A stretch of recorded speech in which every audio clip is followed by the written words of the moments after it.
السلام علیکم ناظرین، میں ہوں آپ کی میزبان مونا خان آپ کے شو ریئل پاکستانی کے ساتھ. جی ناظرین، آج کی ہماری ریئل پاکستانی بڑی امیزنگ پرسنالٹی ہے. انہوں نے اپنی صحافت کا آغاز ڈان نیوز پیپر سے کیا تھا. ماشاءاللہ سے صحافت سے وابستہ 50 سال سے زائد کا عرصہ ہو چکا ہے. اور میں آپ کو یہ بھی بتا دوں کہ ان کو جتنے بھی ہیلتھ ایشوز رہے ہیں اور اس طرح سے ان کو آئی سائٹ کا بھی ایک ہیلتھ ایشو رہا ہے، لیکن انہوں نے اپنے قلم سے صحافت سے اس رشتے کو اسی طرح سے اسی مضبوطی سے برقرار رکھا ہوا ہے. اور ان کو کئی ایوارڈز مل چکے ہیں. ان کو جو ہے گلوبل میڈیا ایوارڈ مل چکا ہے اور انٹرنیشنل ویمنس میڈیا فاؤنڈیشن کی جانب سے بھی ایوارڈ مل چکا ہے. اور ابھی بھی جو ہے وہ لکھتی ہیں اور ہم سب کی آواز ہیں. نو ڈاؤٹ آج کی ہماری real Pakistani one and only Zubeida Mustafa صاحبہ ہمارے ساتھ موجود ہوں گی. جی ناظرین، آج کی ہماری real Pakistani very senior journalist Zubeida Mustafa صاحبہ ہمارے ساتھ موجود ہیں. ہم انہیں ویلکم کریں گے. السلام علیکم زبیدہ صاحبہ، کیسی ہیں آپ؟ السلام علیکم. بس اللہ کا شکر ہے، خیریت سے ہوں جیسے آپ دیکھ رہی ہیں. ماشاء اللہ آپ بڑی زبردست دکھ رہی ہیں. اور مجھے یہ بتائیں کہ صحیح معنوں میں ہم کہتے ہیں نا قلم سے صحافت ہوتی ہے، پین سے صحافت کا آغاز ہوا تھا اور آپ نے اپنے سفر کا آغاز ہی اسی اصل صحافت میں، اصل صحافت اس لیے کہوں گی کیونکہ آج ہر کوئی صحافی اپنے آپ کو کہلاتا ہے، کیونکہ آپ نے جب صحافت کا آغاز کیا وہاں پہ اس زمانے میں خواتین کے لیے ایک تو اس پروفیشن میں آنا اتنا آسان نہیں تھا. دوسری بات یہ کہ پھر ماشاءاللہ سے ہم نے یہ بھی دیکھا کہ آپ بڑی سینئر پوزیشن پہ رہی ہیں جہاں آپ نے صحافت کی جو اس میں رہتے ہوئے لوگوں کی خدمت کی ہے، بلکہ صحیح معنوں میں سچ کا ساتھ دیا ہے. تو کیا کہیں گی آپ؟ ایک طرح سے تو دیکھیے، میں نے جو اپنا پروفیشن کا آغاز کیا تھا وہ صحافت سے کیا ہی نہیں تھا. میں جب تعلیم میری مکمل ہوئی اس زمانے میں ہم لوگ یہی کہتے تھے، اب تو لائف لانگ لرننگ ہے کہ ساری عمر سیکھتے رہتے ہیں. تو اس وقت میں نے کراچی یونیورسٹی سے ایم اے کیا اور پھر میں یہاں Pakistan institute of international affairs, اس میں ریسرچ آفیسر کی طرح لکھنا تو کام تھا تو اسی میں چلی گئی تھی. اس کے بعد وہاں میں نے تقریباً 7 سال کام کیا. اس کے بعد پھر اپنے جیسے کہ ہوتا ہے بریک لی، کیونکہ شادی ہو گئی، بچے تھے. تو جب تک بچے چھوٹے تھے میں نے ملازمت کہیں نہیں کی کیونکہ مجھے بچوں کی طرف توجہ دینی تھی. پھر جب چھوٹی والی بچی بھی اسکول کی ایج کی پہنچی تو اس وقت میں نے سوچا کہ بھئی کچھ کرنا ہے.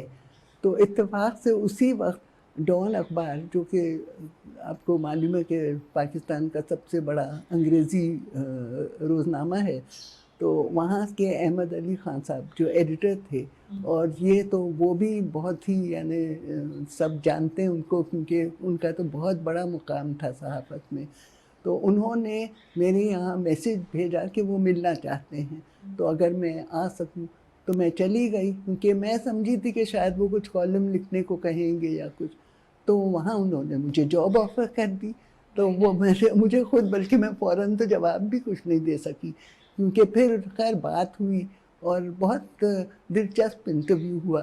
کیونکہ انہوں نے یہ سب نہیں پوچھا کہ آپ نے کیا پڑھا، کیا لکھا، کیا کیا، بلکہ زیادہ جو ان کی خاص یہ تھی کہ اچھا آپ کی بچے ہیں، ہم نے بتایا تو ان کا کون خیال رکھے گا جب آپ یہاں ہوں گی. ایسے ان کو جو انسانی پہلو ہے اس پہ بہت فکر تھی. تو خیر وہ سب تو پھر طے ہوا، لیکن میں نے کہا کہ میں پارٹ ٹائم ہی کروں گی کیونکہ فل ٹائم تو ذرا مشکل ہوگا، تو کیونکہ بچوں کے ساتھ. تو کہنے لگے نہیں، آپ مجھے اصل میں چاہیے کوئی جو اداریہ لکھے. اور اس وقت وہ نکالتے تھے ایک اوورسیز ویکلی جو پاکستانیز کے لیے، اس وقت تو یہ سب نہیں تھا نا، ٹی وی اس طرح کے سب جگہ ہو، اخبار اور انٹرنیٹ اور سب. تو جو پاکستانی باہر تھے وہ یہ ہفتہ وار ایک ویکلی جو ان کا آتا تھا ڈان کا، اس سے سب خبریں مل جاتی تھیں. تو اس میں کہ میں اس میں بھی کروں اور اداریہ لکھوں، اور وقت کی کوئی اتنی پابندی نہیں ہے، بس کام ہو جائے.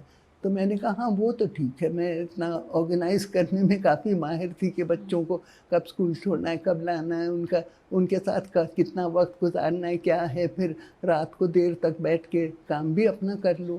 تو اس طرح بہت یعنی وہ جب میں نے ڈان میں آئی تو میں نے سوچا تھا میں دیکھتی ہوں کہ کیسے چلتا ہے، کیونکہ اگر بچوں پہ اور فیملی لائف پہ اثر پڑا تو پھر میں چھوڑ دوں گی. لیکن جب پھر سوچنا پڑا تو 33 سال گزر چکے تھے کیونکہ بالکل پتہ ہی نہیں چلا، بالکل اپنے گھر کی طرح تھا، کوئی مشکلات نہیں ہوئی.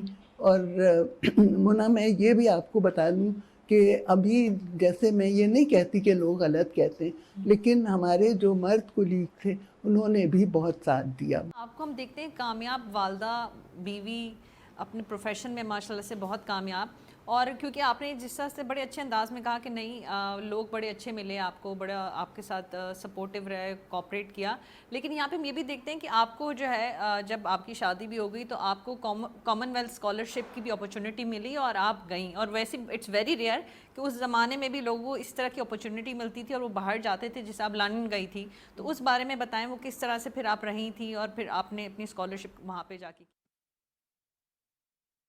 اس وقت تو نہ فیملی تھی، میں تو سنگل تھی. اتنے دن لگائے ان لوگوں نے کہ میں تو سمجھی تھی مجھے نہیں ملے گی، کیونکہ کوئی جواب تو دیتے نہیں تھے. بس یعنی پھر یکایک ان کے یہاں سے خط آیا کہ آپ کو اسکالرشپ مل گئی ہے، اور یہ بہت ہی بڑی ویسی جسے کویڈ اس قسم کی اسکالرشپ تھی. تو اس وقت پھر یہ ہوا کہ اب فیصلہ کرنا بہت مشکل تھا، کیونکہ بچی بھی ہے کہ آیا بچی کے ساتھ پھر مدرہڈ بھی تو ایک چیز ہوتی ہے. بالکل ایسا ہی تو ہے. بس اس وقت کچھ اس طرح ہوا کہ ہماری جو ساس تھی انہوں نے کہا نہیں ہم آپ کی بچی کو رکھ لیں گے اور تم اپنا چلی جاؤ. میں جانے کو تو چلی گئی، لیکن پھر یہ ہوا کہ یہاں پہ ان لوگ رہتے تھے چٹاگانگ میں جو مشرقی پاکستان میں، اور وہاں پہ یہ سن 70 کی بات ہے. تو آپ کو تو معلوم ہے کہ جو سب حالات بنگلہ دیش بننے سے پہلے کوئی 1-2 سال اس سے بھی زیادہ، جب مجیب الرحمان اور یہاں اتنے سب ایوب خان لوگ سب کے جو سب وہ ہو رہے تھے، مذاکرات ہو رہے تھے اور سب جو تھا، تو اور حالات مستقل بگڑتے ہی چلے گئے. تو اب میں وہاں لندن میں بیٹھی، مجھے ظاہر ہے پھر وہ کوئی ذہنی سکون نہیں حاصل تھا، اور اس طرح کا میڈیا بھی نہیں تھا. اس صورت میں تو تم کو واپس جانا چاہیے، کیونکہ پی ایچ ڈی کے لیے تھا تو وہ تو کبھی بھی کر سکتے ہیں، لیکن اپنی بچی اور اس کی یعنی اس وقت جو وہ زمانہ تھا جو آپ بچوں کے ساتھ اپنے بچوں سے ایک قسم کا رشتہ بنتا ہے، وہ تو نہیں ملے گا دوبارہ. تو پھر میں واپس آ گئی. آپ نے ہیلتھ پہ بھی بہت کام کیا ہے، obvious سی بات ہے، اس کام سے مراد یہ ہوتا ہے آپ کا ریسرچ ہوتا ہے، بہت ہوم ورک ہوتا ہے، اور سچ کو لکھنا، سچ کو سامنے لانا ذرا مشکل ہوتا ہے. تو مجھے اس حوالے سے بتائیں کہ ہیومن امپاورمنٹ کی میں بات کر رہی ہوں تو کیا کہنا چاہیں گی؟ جس زمانے میں نے ڈان میں ملازمت شروع کی، وہ زمانہ تھا، اگر آپ یاد کریں، کہ پیپلز پارٹی ذوالفقار علی بھٹو کا زمانہ، لیکن اس کے ساتھ ساتھ دنیا میں بھی ویمن امپاورمنٹ کی بات ہو رہی تھی. ویمن UN کانفرنس ہوئی 75 میں، 1975 میں وہ ہوئی تھی. بیگم بھٹو کا بہت بڑا ہاتھ تھا جس طرح خواتین کے مقاصد کو اور خواتین کا جو امپاورمنٹ اور سب اس کے سلسلے میں، اور اس وقت تو وہی جیسے ایک بز وہی ہو گیا. بلکہ جب میں ڈان میں بھی تھی تو اپنی میری ایک کلیگ نفیسہ ہڈبوئے وہاں تھی، تو وہ ڈھونڈ ڈھانڈ کے ایسی خواتین کو لاتی تھی ان کا انٹرویو، کہ first engineer, first pilot, first سب، کیونکہ ہاں ہم لوگ نے وہی شروع کیا تھا. کیونکہ میں جب پہلے بھی انسٹیٹیوٹ آف انٹرنیشنل افیئرز میں تھی تو وہاں میں اور میری ایک بہت پرانی اور عزیز دوست تھیں خالدہ قریشی، تو ہم لوگ یہی کہتے تھے کہ عام طور سے جو خواتین ہیں جنہیں اگر کام کرنا ہے، سب سے پہلے تو سب کرتی بھی نہیں تھی، جو کرتی تھی یا تو وہ ٹیچرز بنتی تھی یا ڈاکٹرز بنتی تھی، کیونکہ اس کے لیے بس ضرورت سمجھی جاتی تھی کہ عورت کی ضرورت ہے. لیکن ہم لوگ جب میں خود ڈان میں آئی تو وہ ویمن امپاورمنٹ کا جو ہے نا، تو اس کا یہ سب ایک طرح سے ماحول ہی ہو گیا. اور میں نے بھی، کیونکہ دھیرے دھیرے میں انٹرنیشنل افیئرز سے ہٹ کے سوشل ایشوز کی طرف آ گئی، کیونکہ مجھے یہی لگا کہ انٹرنیشنل افیئرز ہم پہلے لکھتے بھی تھے، بہت ایڈیٹوریل لکھے زمبابوے پہ، ساؤتھ افریقہ پہ، اور اس طرح کہ ٹھیک ہے یہ سب اہم چیزیں ہیں، لیکن اپنے لوگوں کے بارے میں بھی تو لکھنا چاہیے. اور مجھے سیاست میں اس طرح سے دلچسپی نہیں ہوئی، کیونکہ مجھے اکثر بہت کھوکھلی لگتی ہے، میں اگر صاف کہوں. ہوپ میرے جو یہاں پہ اپنے وہ ہیں مختلف لوگ جو حکومت کر رہے ہیں ان کو برا نہ مانے، لیکن حقیقت یہی ہے کہ کیونکہ میں نے دوسرے ملکوں کی بھی صحافت دیکھی، تو اس کے مقابلے میں اب مثلاً ساؤتھ افریقہ کی، تو مینڈیلا جیسا شخص میں نے تو، اور کوئی کاش ہم لوگ کے یہاں ایک مینڈیلا ہوتا سب چیز کر دیتا وہ. تو وہ چیز ہے.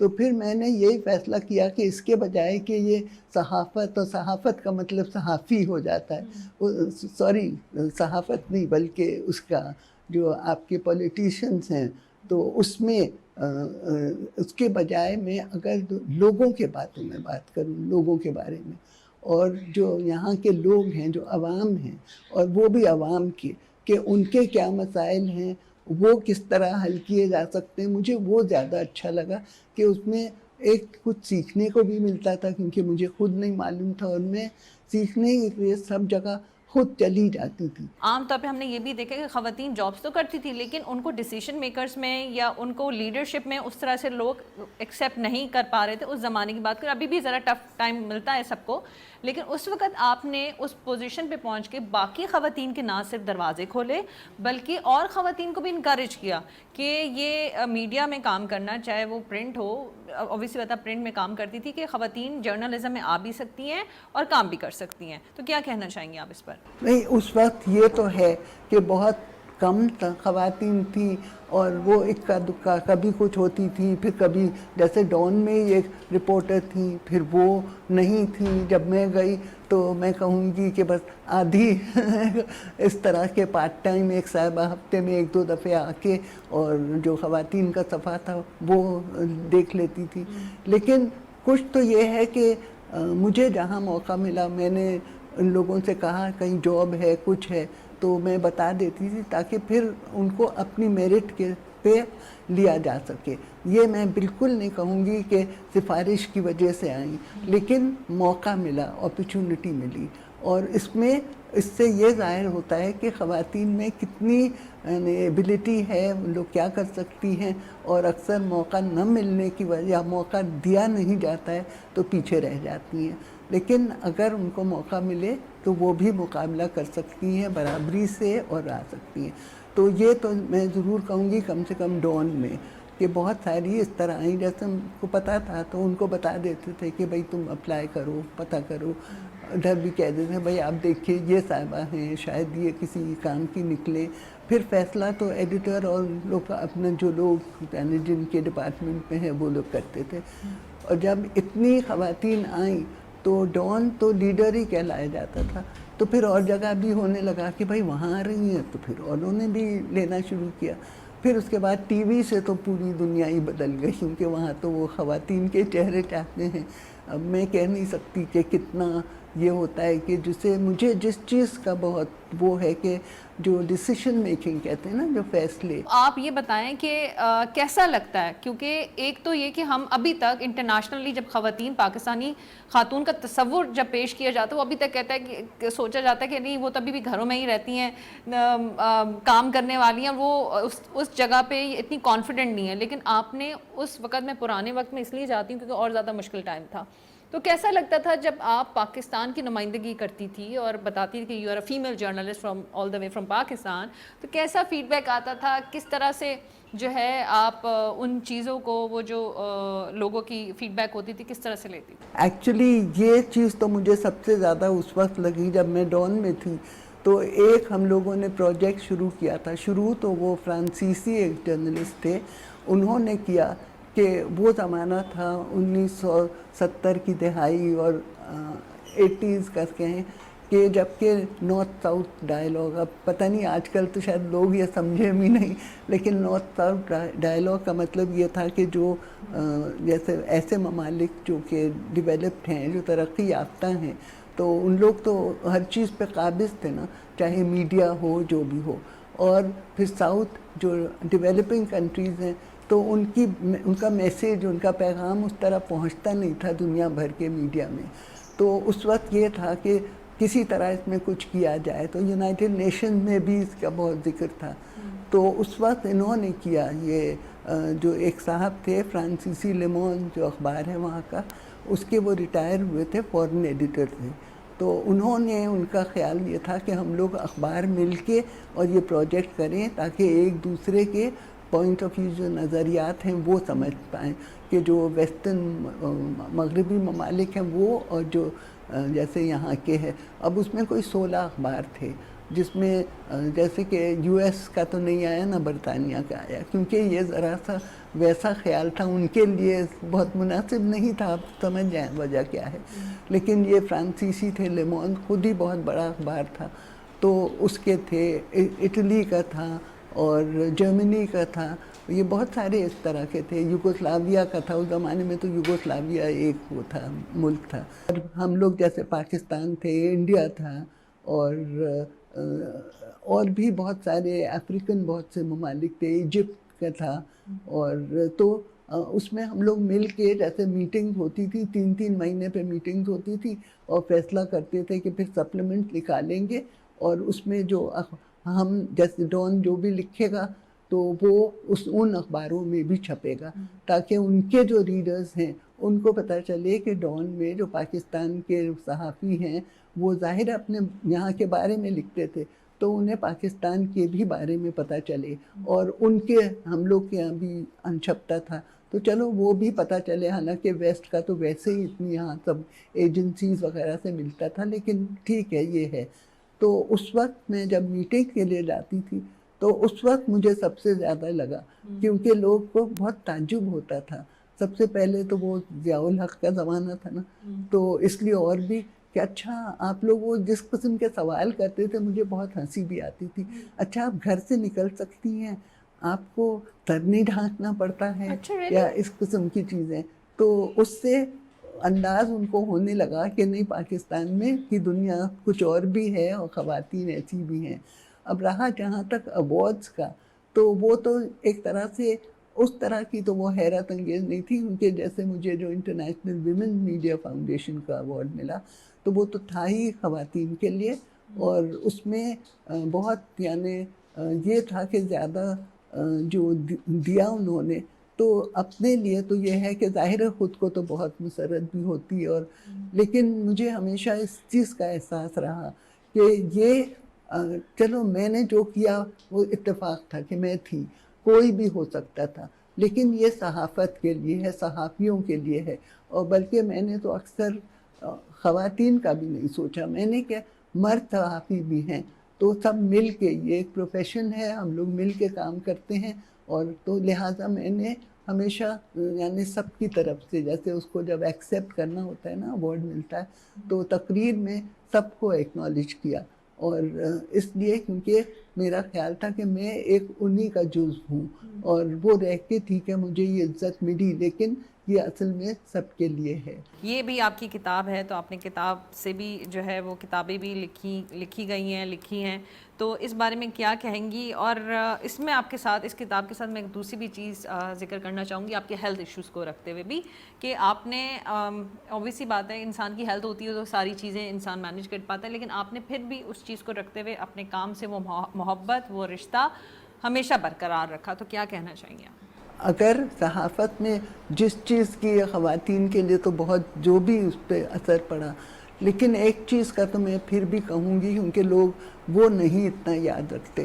کیونکہ جب میں آئی تھی صحافت میں تو پورا جو ایک سب کی توجہ جو تھی، جو فوکس تھا، وہ تھا اس کے اوپر، کہنا چاہیے آپ کے پولیٹکس پہ، اور پولیٹیشنز، اور پولیٹکس میں کیا ہو رہا ہے، یا پھر چلیے اکانومی کی بات ہو جاتی تھی، اور فارن پالیسی کی. اچھا اب جو لوگ ہیں جس کو ہم سوشل سیکٹرز کہیں گے، اس کی بہت ہارڈلی کوئی ذکر ہوتا ہے. وہ بہت ضروری ہے، کیونکہ آپ جو جس پہ توجہ دلا رہی ہیں واقعی ابھی بھی بہت ضروری ہے. تو وہ اس وقت ہوتا ہی نہیں تھا نا، اب تو ہونے لگا ہے. تو یہ ہے کہ جب میں نے لکھنا شروع کیا اس کے اوپر تو مشکل بھی بہت ہوتی تھی، کیونکہ اب اصل میں مشکل ہے نا، اتنے سال ہو گئے ہیں کہ وہ کیا زمانہ تھا اور اب زمانہ بہت تیزی سے بدلا ہے. تو اس میں یہ تھا کہ یعنی آپ کو انفارمیشن، معلومات حاصل کرنا بہت ہی مشکل ہوتا تھا. وہ یہ نہیں، ابھی تو بہت آسانی سے مل جاتا ہے، اب تو گوگل کریں اسی میں مل جاتا ہے. تو لیکن جا کے معلوم کرنا اور سب کرنا، تو وہ میں نے شروع کیا. بلکہ بہت میں یہ بھی کہوں گی کہ اس وقت ڈان میں بھی کہ جو اوپیڈ پیج جو سب سے اہم پیج ہوتا ہے، اس پر بھی آرٹیکلز یا تو خواتین کے ہوتے بھی نہیں تھے، اور یہ تھا کہ بھائی پولیٹکس پہ ہو تو ہم لکھیں گے،